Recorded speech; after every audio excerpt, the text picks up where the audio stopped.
Country delight buffalo milk start చేసాము. First పిల్లలకి ఇచ్చినప్పుడు కానీ, మేము పెరుగు తిన్నప్పుడు కానీ, మేము చిన్నప్పుడు తిన్న ఓల్డెన్ డేస్ గుర్తొచ్చాయి మాకు. మీగడ కూడా పాలు కాచాక మీగడ బాగా రావడం, అప్పుడు మా చిన్ననాటి రోజులు గుర్తొచ్చాయి అన్నమాట. రష్యాపై డీప్ టార్గెట్ స్ట్రైక్స్ చేసేందుకు అవసరమైన వెపన్స్ని అలాగే ఇంటెలిజెన్స్ను ఇస్తాము, ఉక్రెయిన్కి ఇస్తాము అని చెప్పి ట్రంప్ నిర్ణయించినట్టుగా వార్తలు వస్తూ ఉన్నాయి కదా సార్.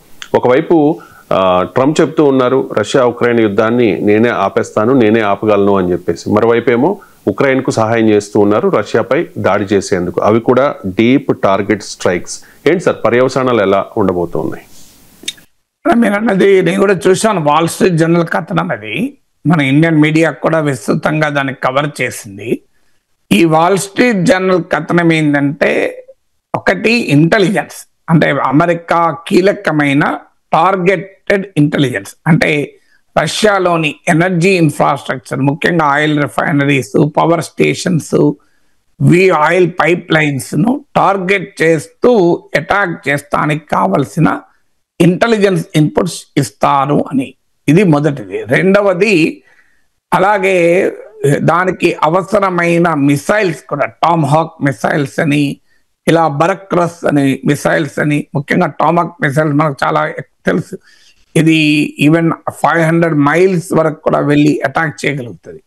సో ఇప్పటి వరకు ఉక్రెయిన్ దగ్గర రష్యాలోని లోతట్టు ప్రాంతాలు, డీప్ ఇన్సైడ్ రష్యా అటాక్ చేయగలిగిన సామర్థ్యం ఉక్రెయిన్కి లేదు.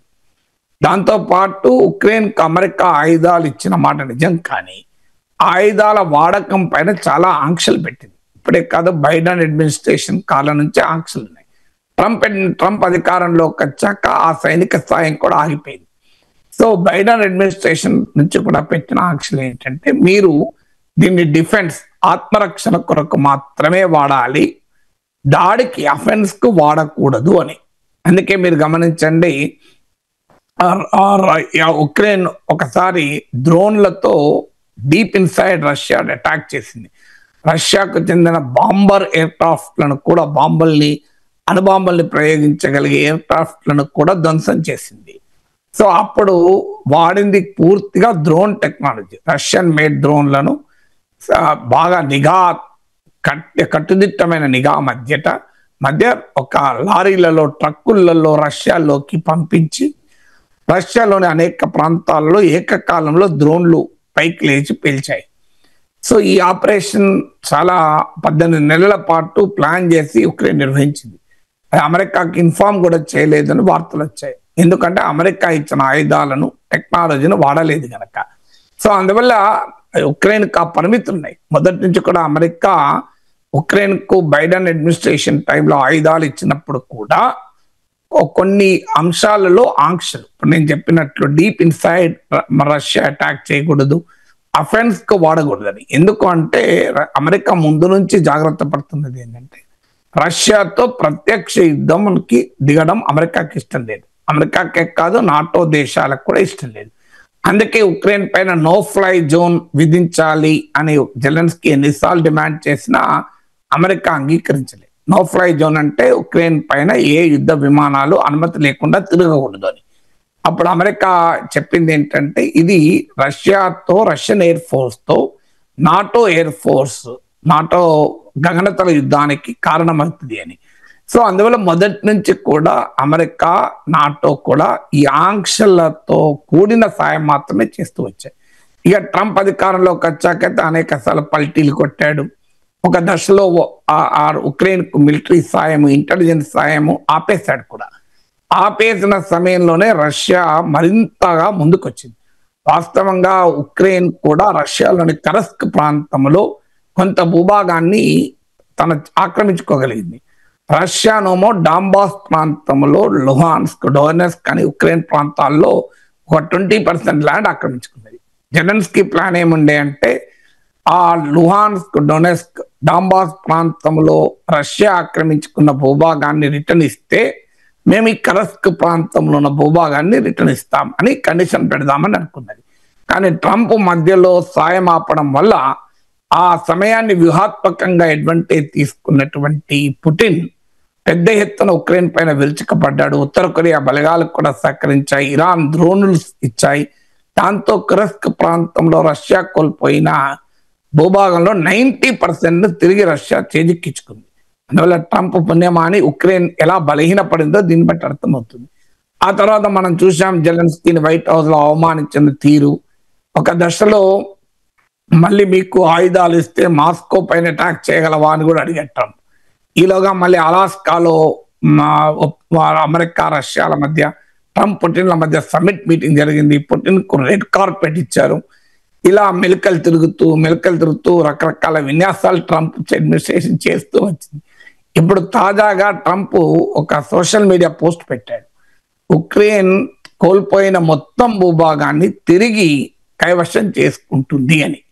ఇప్పటిదాకా ట్రంప్ ఏమన్నాడంటే ల్యాండ్ ఫర్ పీస్, ఉక్రెయిన్ తన 20% భూభాగాన్ని మర్చిపోవాలి, క్రిమియా కానీ డాంబాస్ ప్రాంతం కానీ, అలా అయితేనే యుద్ధం ఆగుతుంది.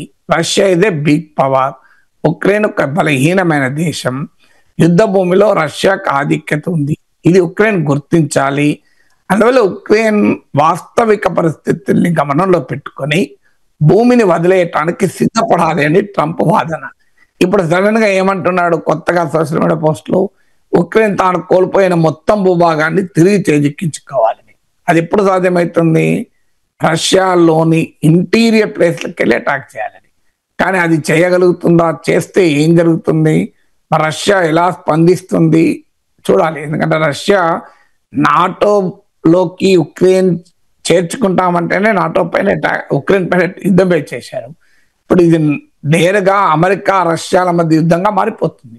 అమెరికా రష్యాల మధ్య యుద్ధంగా మారిపోతే ప్రపంచంలో అదొక తీవ్ర పరిణామాలు దారితీస్తుంది. ఎందుకంటే రష్యా చైనా ఏకమవుతుంది.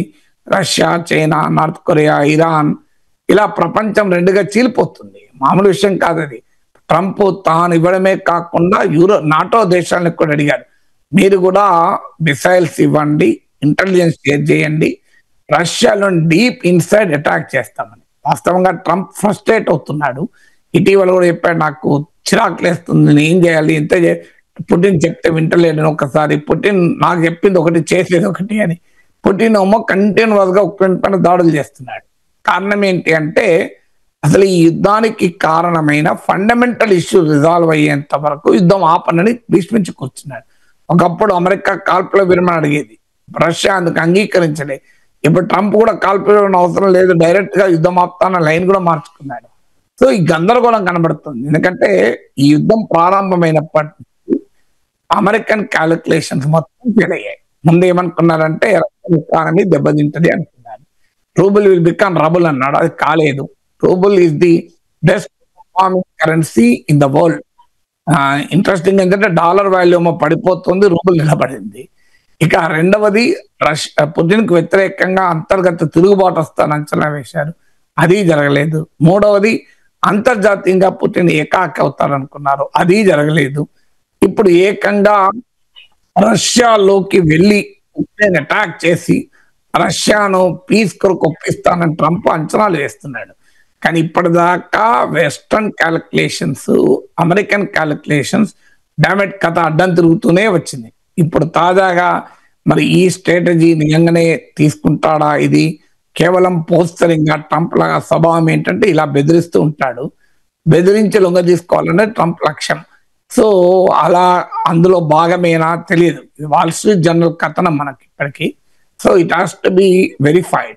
బట్ డెఫినెట్ గా ట్రంప్ ఇది అన్ప్రెడిక్టబుల్ అనటానికి, పుటిన్ తో ఏం చేయాలి అర్థం కాని గందరగోళంలో అమెరికా ఉంది, వెస్ట్రన్ కంట్రీస్ ఉన్నాయన్నది మాత్రం క్లియర్ గా అర్థమవుతుంది.